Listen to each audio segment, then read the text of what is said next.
Pertama berarti gini, kalau aku membahasnya ya. Pertama kita harus memutuskan dulu bahwasanya kita ternyata lebih banyak melakukan sesuatu yang kita inginkan bukan yang kita perlukan. Oke. Dan aku coba akan dari pemahaman seperti itu aku kan berbicara sebagai salah satu orang yang sering gagal dalam menentukan antara keinginan dan keperluan. Iya, Misalnya, gimana? contoh kayak gini misalnya.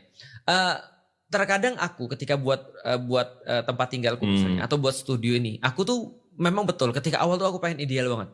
Tapi pada satu titik itu tidak lagi bisa menjadi ideal karena praktikalnya belum tentu begitu. Oke. Maka akhirnya aku akan ganti material dengan yang lebih masuk akal, dengan yang lebih, yang paling penting pertimbangannya adalah yang aku nggak usah ngurusin.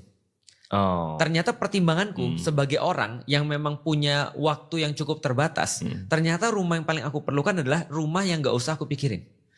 Oke. Atau rumah yang membuat aku tenang. Misal ya, kalau kita sesederhana, ini salah satu contoh aja. Kalau kita tanam tanaman misalnya, lalu kemudian tanaman itu kita tanam di bawahnya ada tanah, lalu kemudian kita tanemin rumput, berarti itu perlu maintenance.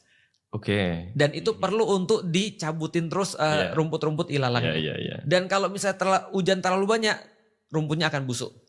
Dan itu kita harus effort lagi. Belum lagi ada rayap dan segala macamnya. Maka sekarang aku lebih realistis. Gimana tuh? Ya udah kalau gitu kita tutup aja.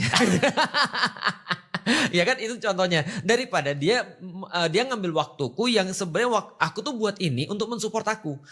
Aku bisa ngelihat yang ijo-ijo, aku bisa santai, aku bisa relax, aku bisa mempunyai satu ruang yang aku inginkan. Syukur-syukur bisa suplai oksigen juga buat aku. Tapi kalau merepotkan, berarti ini lebih baik ditiadakan kan gitu kan ya. Nah itu yang aku pikir. Jadi selama ini aku selalu di titik itu. Jadi sebagai orang yang gagal sering gagal ya dalam beberapa hal seperti itu, aku juga mengerti sih,